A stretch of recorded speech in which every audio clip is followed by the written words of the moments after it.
صباح الخير، يا صباح الفل، عاملين ايه؟ يا رب تكونوا بخير وبصحة وبسلامة، ويعود علينا وعليكم الأيام بخير يا رب. نبدأ يومنا كده بالصلاة على الحبيب عليه أفضل الصلاة والسلام. نتمنى منكم دعوة حلوة من قلوبنا، نتمنى لكم كل خير. أشكر كل الناس اللي بتتابعني، كل الناس اللي بتزور قناتي، يعني بكوا على راسي من فوق، شرف ليا أكيد. مش تنسوش الاشتراك في يوميات بلد. هعمل ايه النهاردة؟ هعمل كشري مصري، واعمل كشري المصري. بصراحة انا مجربتش قد كده البصل الابيض دوت في التحمير، لانه بيجيب اوي في التحمير، بس ما جربتش في الكشري، اول مرة اجربه، لان الاحمر احنا اخر السنة بقى، كل سنة وانت طيب. انما قاعدة بقالي اكتر من ساعة وغسلاه مغيرة عليه كم مرة. تغسليه حلو علشان المية بتاعته تبقى نضيفة زي ما انتوا شايفينها كده، وهو متنقي ومنقوع. وشعرية شعر بقى، ومكرونة مشكلة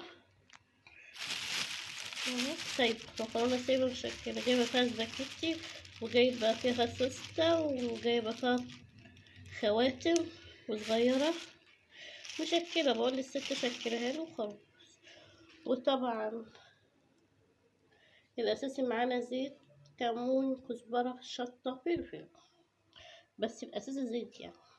تعالى نسمي بالله ونشوف احنا هنعمل ايه.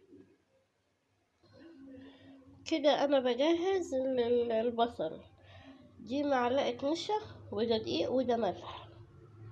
هقلب كله بقى ببعضه، وانا مولعة الزيت ولحت على العدس.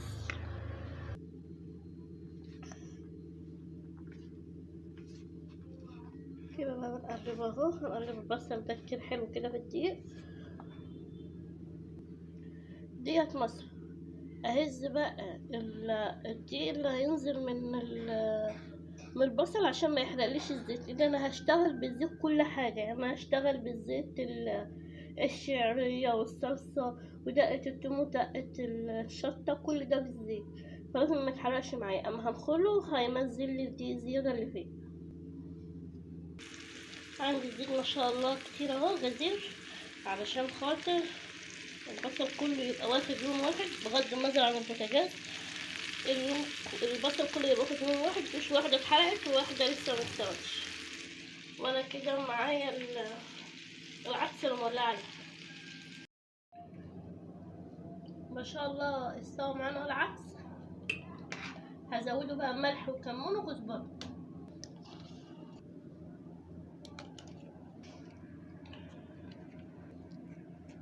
احنا نخلي بالنا ان احنا هنحط على كل حاجه ملح. هو ده هياخد غلوه كمان بس، وهطفي عليه وابدا اشتغل في الصلصه.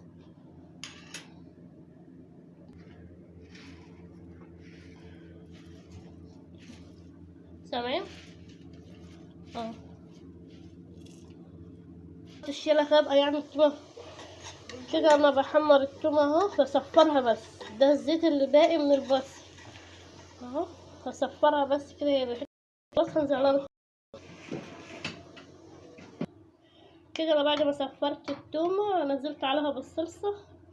صلصه الكشري بتبقى خفيفه خالص، هنهرها لكم مع بعض. وديت حله فيها زيت، هنزل عليها بالشعريه الشعر نحمرها بقى، وهنسيبها صفرة عشان لسه بدري عم نحط الرز. ماشي، نقعد بقى نقلبها كده ونسيبها صفرة شويه، شعريه الرز بتبقى صفرة شويه، متبقاش حمرا.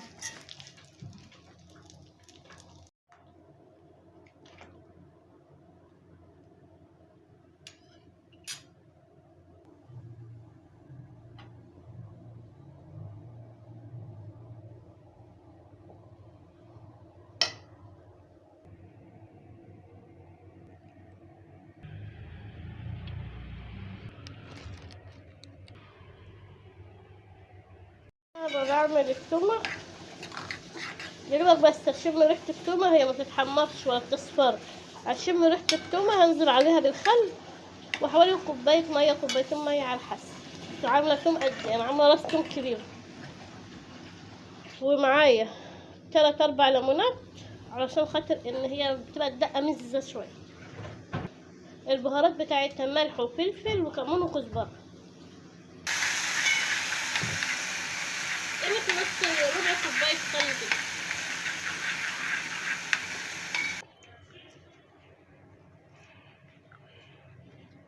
وكمون وكزبره وده الليمونه هيدي يا دوبك بس يغلي كده هطفي عليه.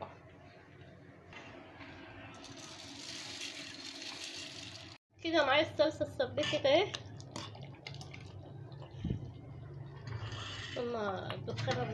البخار مش نافع. انا معايا الميه مطرح ما انا مصفيه، هنزل على ان هي بتبقى عايزه صلصه خفيفه. ومعايا طبقين على النار. اول واحد اضيف له زيت واحطه واعمل دقه الشطه. حط شطه بقى ما يهمكيش، عايزاها على البارد بس تسخني الزيت.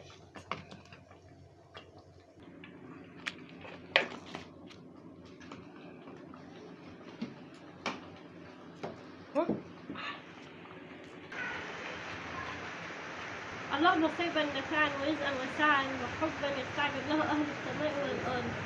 الدنيا بتشكي يا جماعه، انا كان المفروض اروح السوق للاسف مرحت، قلت اخلص الغدا الاول. خير خير خير خير. خش على الشتا يلا يا جماعه الصبح.